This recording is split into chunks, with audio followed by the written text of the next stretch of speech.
Pixelated Geek presents TriPod, which is a live weekly video podcast featuring JJ Crass, myself, James Honeycutt, and Taylor Tate. We're broadcasting live currently on Hangouts Live as well as Twitch TV. You can catch the recording of this on youtube.com/pixelatedgeek, Twitch TV/pixelatedgeek, as well as on the Pixelated Geek iTunes page, which would be live by the time this recording gets up there. So if you have any responses, if you want to make any comments or just reach out to us, go ahead and do that there. Hey everybody, welcome again to this. This is Monday the 30th, 2015, and we kind of wanted to go over two or three things that happened recently this week. One of them was, I kind of don't want to do the Halo thing first, because that's kind of a big deal. So, you guys cool if we start talking about the Top Gear thing, since it's all topical and whatnot? Sure. I'm good for it. Cool. Alright, so just to give a frame of reference, Top Gear is a motorsports show on BBC. It's actually like the best rated reality TV show of all time. It's one of BBC's highest rated TV shows. And it features three hosts, which all have very strong personalities. Essentially testing cars. It's not like a literal car show in a sense that it just like reviews cars and talks about them. It's kind of like, it's fun, it's wacky, it's zany, it's more about like personality and like the love of. They do crazy things like figure out who can build the most sort of like viable boat for, you know, land to sea journeys, and like whether or not a truck can drive across a volcano, etc. So one of the hosts, Jeremy Clarkson, was terminated this week. He was terminated for a couple of reasons we'll get into, but ostensibly it was because he assaulted a producer, which, I mean, obviously if you know anything about TV, you don't want to do that. Don't leave the producers alone, because they're the guys that sign the paychecks. But so that he's sort of had a history as an unpopular figure, and I want to get into like a specific detail of that later. But just immediately, what was your reaction, Taylor, to Clarkson being sacked? I was very unhappy with it. You know, I still don't know all the details of it. I don't know if anyone ever will. Sure. But I was unhappy with their decision, and from what little I've heard, they were in a situation where the hosts were being deprived food as a way to make them irritable, which can get better moments out of them, which is true. But at the same time, like, these are like kind of cranky old guys who are, you know, used to having their way, and they I don't know. I like them too much. I'm blinded by my enjoyment of the show to objectively speak on it, and I have a point about like how preference plays into viewing events like this that I'll bring up once we get past initial impressions. Sure. Okay, so JJ, what was your initial thought on that? I mean, I'll come out and say I'm not the biggest Top Gear fan. I mean, it's not that I hate it. I just never really watched it that much. Okay, sure. When I first heard the news, I wasn't surprised. And it's not that I was happy that he was terminated, but it's one of those, in my opinion, you hit somebody, you hit your boss, you shouldn't be surprised if you don't have a job. Sure. Why weren't you surprised? Just out of curiosity. Because I've always heard that, the people not getting along on set, there have been other issues with him in the past. Yeah, okay. And so I think this is kind of like the final straw. And sure. To me, it's kind of one of those, you may be deemed the most popular person, but if you hit somebody, don't be surprised if you don't get a paycheck anymore. Like, it doesn't matter. Yeah. It doesn't matter who you are. You know what I mean? Like, it could be Bill Gates punching somebody in the face. It's like, well, you still assaulted a person. Sure. And yeah, I'll go ahead and speak to that. I mean, obviously Clarkson is incendiary. He always has been. That's part of the draw of Clarkson, is that he's got a lot of personality.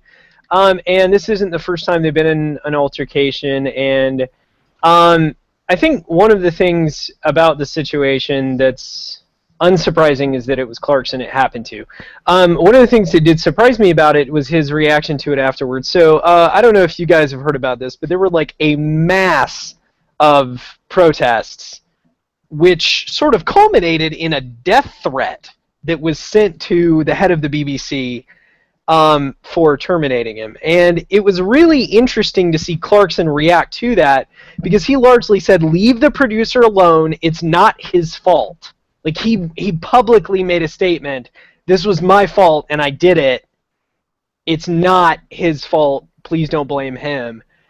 But what I kind of wanted to talk about as a whole on this topic is, we've got a really popular TV show, and you've got a figure on it that's incredibly important to the function of the TV show. James May and Richard Hammond have gone on the record saying they don't really feel like it would work really well without Jeremy. Their personalities are the thing that make this show work. So this person gets thrown off the show, and then the public is so upset by that we have a tank show up with the petition to reinstate him, a tank show up at the BBC offices, and then death threats are levied against the BBC head. Is this like outrageous? Like, I love that show. I love Jeremy Clarkson. He's the best part of the show. He's hilarious. What kind of world do we live in where that's something that happens? Taylor, the point you wanted to make before, and then respond to that.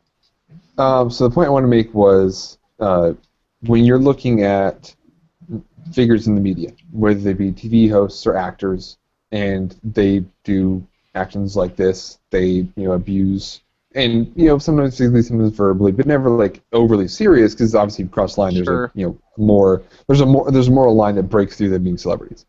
But Sure. for Clarkson, kind of like the event where Christian Bale chewed out I believe it was one of the sound engineers in filming. Yeah.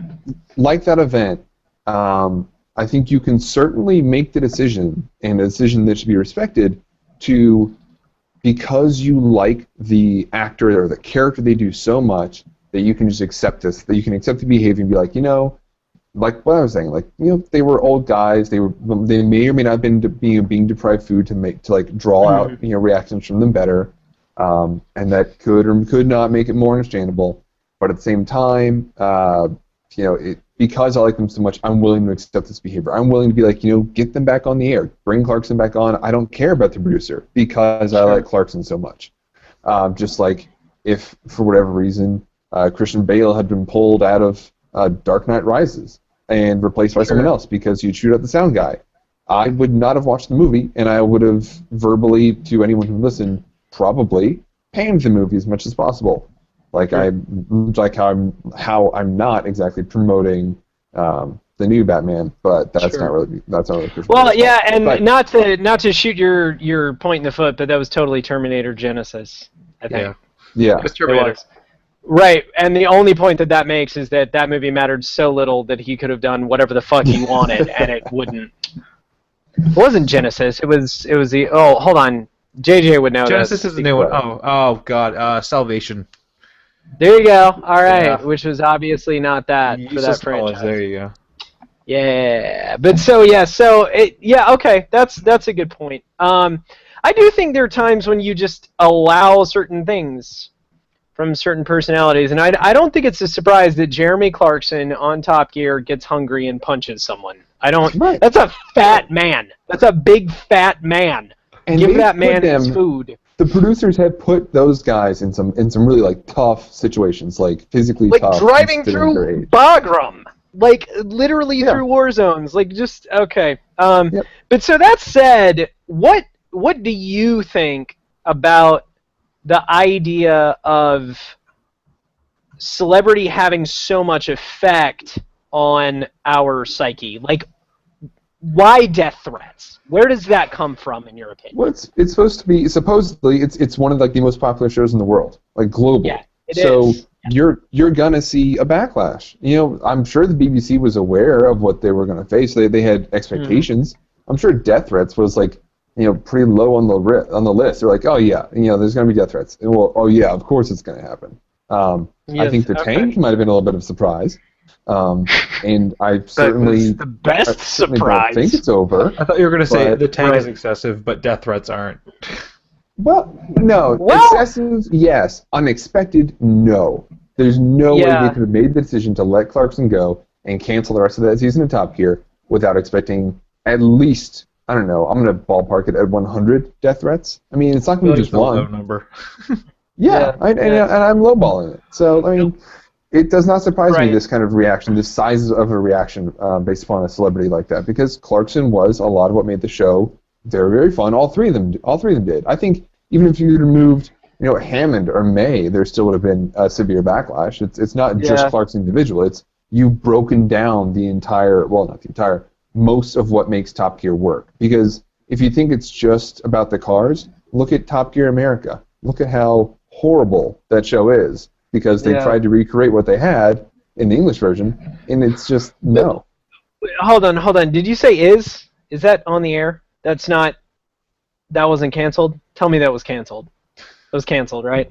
It is. No, okay, anyway, to respond to your statement, that show is about 3 people who are car nerds, who love cars, and it's about coming up with ridiculous things to do with cars. And then there's a 5-minute segment where they pretend to review a car and then drive it around the track. And that's it. That's what that show is. And it's really interesting to me that whatever he did was so drastic that they thought that they could remove 1/3 of what made the highest rated show on BBC over the last 20 years and make that work. But still, my mind boggles at death threats. JJ, what's your take on this whole thing? I mean, I can understand the whole he's one of your favorite celebrities. Let's give him a pass. That idea, but for me, it's kind of harder to give people passes, even if I like them now. Sure. I wouldn't say immediate fire. It could be just put them on suspension, something like that, but that would still cause an outcry. The idea of them being surprised by either death threats or a tank. I mean, a tank is obviously excessive, and any death threats of any form for anything, I think, are idiotic. Okay. But I mean, obviously, it does hurt the show. I'm surprised they just don't axe the show. I think happen. Yeah. They pretty much have gone on. They've said no more for this season, and that there's a likelihood that the show will have a lapse until they can find a solution to the hosting thing. I think what will probably happen is they will do what they did last time, which is wait a couple of years and start it up with 3 new people. But continue with your point. Well, and I give him credit for owning up to it, being don't get mad at the producers. I did this. It's one of those heat of the moment. You do it, and he realizes it, and at least he was you know what, this is not their fault. I did this, which led to this, which I respect. It's not. I'm not saying he was childish. He deserved everything. He's a bad person. I enjoy them. From what I've watched, I enjoy their commentary in Forza 5, but. Yeah, they love cars, and that's what makes the show special. Is that you hear it in their talk, those moments in Forza 5 when you hear one of those 3 come over and do a voiceover bit about a category of car. It's just it gives me chills because it's so cool. Yeah, and it's it does suck to see a show you come to an end or have a have a snag, but it's kind of one of those. It's kind of to be expected, and I'm not really surprised by what's happened. From BBC's point of view. From fans, it's kind of it's a little ridiculous. Okay. All right. Well, see, I guess really kind of what I wanted to peg on with that was just the way that we, as a culture, interact with our media, the way that we approach things, and I think as millennials tend to get a lot more caught up in fictional media, social media, than we do in reality sometimes. We sort of walk away from the things that matter, because I know that a lot of things happened in the last 2 weeks all across the world. And I know that the thing that I think I got most upset about may or may not have been Jeremy Clarkson being removed from Top Gear. And that's like that's a horrible sentence, and that's like a weird reality to deal with, but like that was one of the reasons I wanted to talk about it, is the way that media can like kind of climb into your brain and become something that is like genuinely important to you, even though it doesn't matter, because we don't, like, I'm gonna have food, I have a place to live. It doesn't really matter that he's gone, but yeah. So I mean, do you guys have any like closing thoughts on like the way that like media like climbs into your brain and affects you? I don't think the fact that it has such an effect on us is anything that we are surprised at. I mean, you can look at, as simple as the continued integration of things like mobile devices as to, a way to give you a constant buffet of, media stimulation. Right. I think it's just a fact of the times, and those people who lead a life who try and resist it, or who just doesn't affect them as much. Like, I cannot imagine what that's like. I imagine it's pretty good, but at the same time, like, I'm not upset about the fact that media is such a large, effective control on our lives. It's, which is probably not a good thing, but.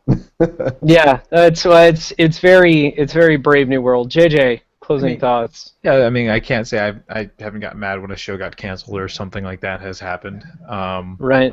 So I'm not saying just Top Gear fans or anything like that. I mean, you love a show, it's fine to get upset when something bad happens. So it's happened to me. It's happened to a lot of people. And Firefly. Oh, dude, I'm no longer pissed off. I am no longer pissed off. It's more like, that's cute. Yeah. But, we've all had something we cared about, a show-wise or in media, get canceled, franchise, something we love, of a game or a studio. And, yeah, I mean, I think we kind of tend to get more pissed off than we should sometimes, but you know what? We love these things, and that's fine to do sometimes. And like they want to make us love them more, so it's kind of like their own fault. So Taylor, segue, things we care about a lot. Have you watched the other Halo 5 trailer? No. Okay. JJ, have you watched the other Halo 5 trailer? I have. Have you? Okay. So you've seen the one with Locke and the one with John, right? Mm-hmm. Okay. So Taylor, it's in the chat if that's something that you want to do. And I think you should do that very shortly while JJ and I talk about this really quick. I'm gonna do so it to right give now. You should do that. So to give a quick synopsis, earlier this week we had 2 Halo 5 trailers. And that was actually news to a lot of us, because there was the one that premiered during some basketball game that some people watch. Who are those people, right? What? But so the one that was widely promoted featured Locke, and it was Locke with a rather poorly written monologue attacking John as this deific hero in concept for the culture versus the reality of him. And he was laying at the bottom of the monument that humanity had erected for John post the Covenant War. One that we had not seen. And then the other previously. Right. So the other trailer is John attacking Locke. Oh, boo. Yeah. Are you? Oh, you're not done yet? Okay. So, okay. In that case, okay, JJ, just give me your thoughts on the whole about the first trailer, the one where Locke was doing the voiceover. Well, I mean, there's also that teaser trailer which had the. Shh. He hasn't seen that one either. Really? It's like 15 seconds long. Right. Okay. Oh, Taylor. It's a neat marketing thing. Something after watching, what was it, Nightfall? I guess, right? Yeah. Yeah. The Halo. bad one? Yes. Sure. Dear God, yeah. So that monologue thing wasn't really surprised. So bad. Just so bad. For me, having seen what Locke's armor looks like, to me, looks a little more Covenant. Or not of the Unity, like, you know what I mean? It doesn't look like it's Sure. a proper Spartan build, or it could be an Oni build, and they're using Covenant technology. But it's always seemed like that these two aren't going to do a buddy cop game together. Okay. And this is kind of showing a little bit more of that side. Okay. So, I mean, I think, like, essentially what you have is you have Locke who's chastising Chief. Like, he's betrayed humanity. And Taylor, let us know when you finish the other trailer so you can talk about that. But I finished the John version. I've seen the Locke one. John version. Okay, so you've seen the John version. Okay, so in John's version, Locke is the one who's lying under the statue with wounds in his armor, and John seems to be attacking him because of his single-minded dedication to a specific task. And I think it's very clear that they're establishing the two of them as opposing protagonists in some way, shape, or form. I think it's very clear that, especially the way that the Spartan Ops went in Halo 4, that Halsey has decided to roll over Covenant ways. Cortana is gone, though obviously not dead, because there isn't a Halo without Cortana, and if there is, we're out. Like, we're done. Well, like, she's in the Windows phone, so clearly she's not gone. Well, more than that, though, like, there have been viral indications that Cortana is not gone. Cortana, I don't believe it. She broke herself into all those different versions of herself. It's statistically unlikely, I think, that not a single one of them survived. Right. See, I mean, so I want to get to interpretations in a second here, in a very specific order. But so you have this John versus Locke thing that's happening. You have these two ads that are from different perspectives. Are we seeing like an RPG direction for Halo? Is there going to be an opposed campaign, or is there going to be a point at which during Halo 5 we have to choose a side? I have thoughts on this, but let's start with JJ on this. JJ, what do you think about that as a concept? You mean like campaign-wise and mechanics, like cat and mouse type of thing? I wouldn't be surprised. You know, it'd be a little different. I mean, you kind of had that originally with the Arbiter and in Halo 2, a little bit of that. That was always a neat perspective. I know a lot of fans didn't like it in the beginning because it was like, oh, I'm not playing Master Chief. What the hell is this? Everything's purple. But, you know, I think it could work. Locke never seemed like, even in the show and how, I forget the name of the actors, talked about the character, like they're on the same page. You know? Okay. And it is, you know, Oni versus the Spartan. So, two different mindsets. Okay. And I think it would be Taylor. Okay. Taylor, what are your thoughts on that? I don't think we'll see any RPG elements in Halo. I just even them making changes to the game, I don't think the changes will be that severe. I think that the Locke ad sounds like something Locke would say. I think the John ad sounds like nothing John would ever say. So that kind of bugs me. I would actually like 5 things. Well, yeah, I would actually like to interject. To Cortana, he talks a lot, but yeah. At that point, I think that was bullshit. I think it was nonsense. It didn't. First of all, and I know that this is kind of specific, but the guy that does the voiceover for Master Chief is the kind of person who was hired doing video game voiceovers like 20 years ago. And the guy that was hired to do Locke was hired because he's now financially viable.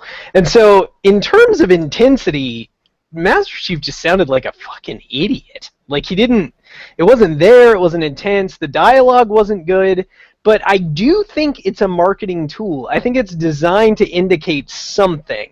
Now, if you don't think they're adding RPG elements to Halo, why do you think we get the exact same situation in a conflict in opposition to each other. Why do you think they frame that way?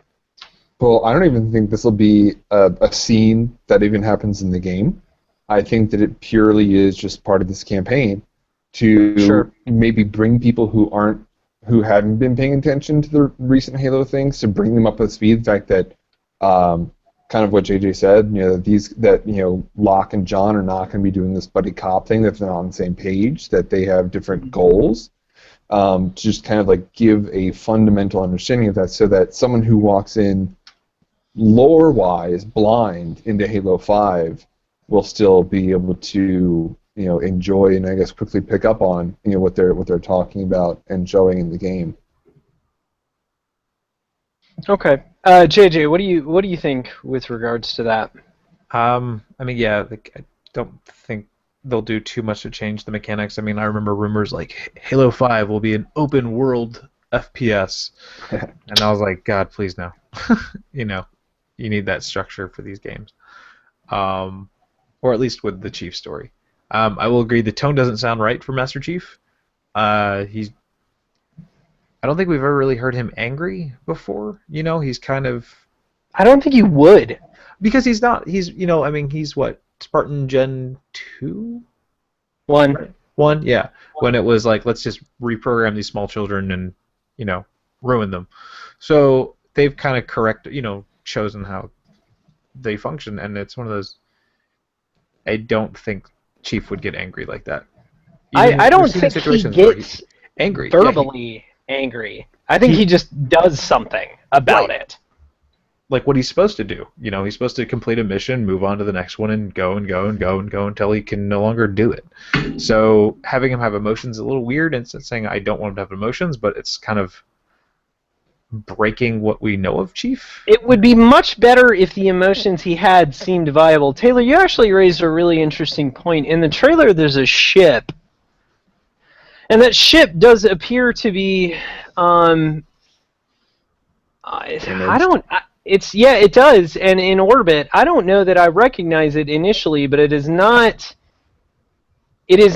organic looking enough to be Covenant. Correct, and it does not look like anything we've seen from Humanity. It doesn't even look like, because like the Infinity is still up and around from 4/Spartan Ops. Mm-hmm. Right. And that was large, and that doesn't look anything like Infinity. Doesn't look like anything that Humanity been like pushing on in terms of ship design, because you saw a lot of those in Halo 4. The changes they've made from the previous iterations of the game, but nothing like that. My guess would be, it looks almost like Didact-esque in terms of the use of orange a lot, because I think we can presume that will be a thing. I think that, yeah. It's not Forerunner. That I think is for sure. At least it's obviously not going to be piloted by Forerunners. It could be like a Forerunner ship driven by someone else, kind of what we saw in Halo 2 to 3. Right. Well, and it's not like they've necessarily created a situation in which all of the help me out with this. The Knights, the things that we ran into, those weren't technically Forerunner. They were the acquired humanity. Yeah, I'm forgetting the exact term for them. Yeah, but there was like a term. But so they haven't necessarily all been dealt with, and most of their technology is based on Forerunner stuff. So we might be running into that. I think I'm excited to see what direction they go, though. I'm gonna flat out. This is gonna go one direction or the other. We're either going to get a campaign where you have control over one character or the other and you make a choice, or it's going to be a situation just like the diorama from Halo 3 where they just fucking ignore it completely. It was so good. Right? So good. It's an amazing trailer, and you're watching it and you're like, I was fine with ignoring it.